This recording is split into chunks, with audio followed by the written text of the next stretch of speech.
mo, papakulong kita. Sinabi ko sa kanila na aawa ako sa iyo, pero yung dahilan mo, napagkababaw. Mag-asawa tayo, nakikita mo na ugali ko. Ikaw hindi kita nakikita ugali. Alam mo, hindi ako nagkulang ng bilang tatay sa anak natin. Ando na tayo, hindi ka sana nagkulang. Pero bakit mo ginawa sa akin to? Sobrang sawa ko ba ng babae? Bakit Hindi ka masama. Hindi ka masama. ngayon, nangyari to? Marami nang nasasabi yung pamilya mo.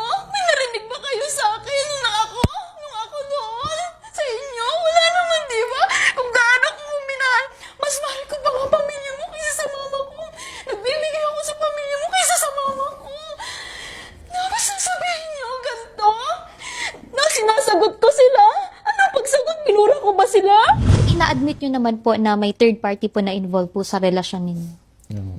Meron pong hawak po na video si ma'am, picture na kayo ay kinasal, civil wedding. Anong Ang ano masasabi mo niyo yun, po? ma'am, is yung pictorial talaga, ma'am. Kasi nagal lang ako, sinabay ko lang yun, ma'am. Gawa nga ng, para lang makalayo na sa kanya, ma'am. Pero wala talaga naganap na kasal, ma'am. May proof ako na, pero makakuha ko na senomar, ma'am. Ayun, pakita ko sa'yo, ma'am.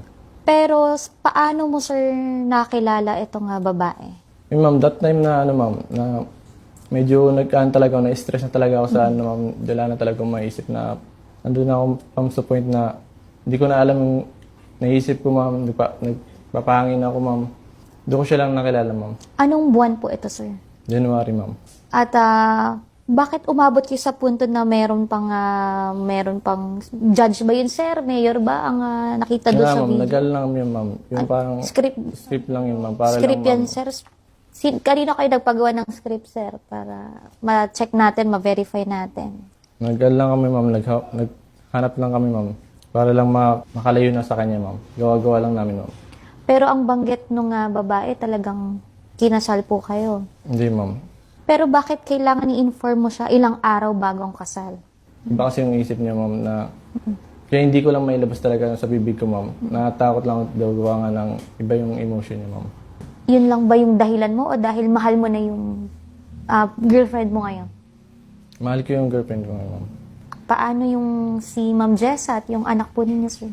Mali kung ano naman, ma'am, kung maayos to, ma'am, na ano, ma'am. Hindi ko naman iiwan yung anak ko, ma'am. Bigyan ko ng sustento, ma'am. Kung ano yung kailangan ng bata, ibibigay ko lahat. Pero nakita nyo, nagbayad na kayo sa kasal ninyo, sa wedding cake ninyo, sa gown niya, sa souvenirs, sa venue ng kasal ninyo. Paano po yun, sir? Kung bigla-bigla mo na lang sasabihin, kawawa naman yung mga inimbita ninyo, yung mga abay, bisita. Ayun na, ma'am. Humingi ako ng pasensya sa kanila, ma'am, kung hindi natuloy yung kasal namin, ma'am. Nag-prenup pa kayo ng December.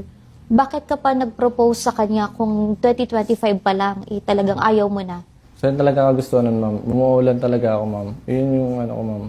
Lagi akong nauula lang kung anong gusto niya. Yun, ma'am. Pero ikaw, sir, nabanggit mo sa programa na akala mo buntis yung babae, kaya pinakasalan mo. So, anong Hindi siya totoo po buntis, dito? ma'am. Hindi talaga siya buntis.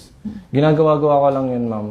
Para lumayo lang talaga sa kanya, ma'am. Wala na bang natitirang pagmamahal sa'yo, sir, dito kay Ma'am Jessa? Ma'am. Hindi ka nakipag-break po kay Ma'am Jessa. Hindi ako nakapag-break, ma'am. Pero yun nga, sir, mali pa rin yung ginawa mo na dalawang babae nasaktan mo ngayon.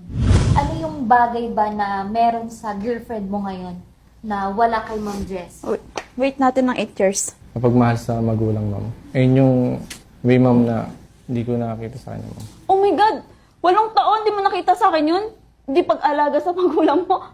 Kung gano'n ko minahal magulang mo? Hindi mo nakita yun? Ano yun? Naubos yung bigay ng pama. Nag-loan ako, di ba?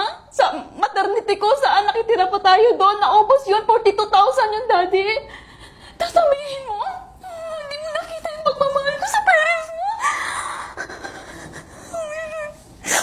Walang taan, wala pala kayong nakita sa akin na gano'n. Sana hindi na lang ako nagtiis sa inyo. Sana sinabi niyo na lang sa akin na mas maaga, na wala pala ako pagmamahal sa inyo. Sana sinabi niyo na lang eh. Hindi, pinahaban niyo pa ako. Pinahaban niyo ako hanggang mag8 taon na magkaanak tayo.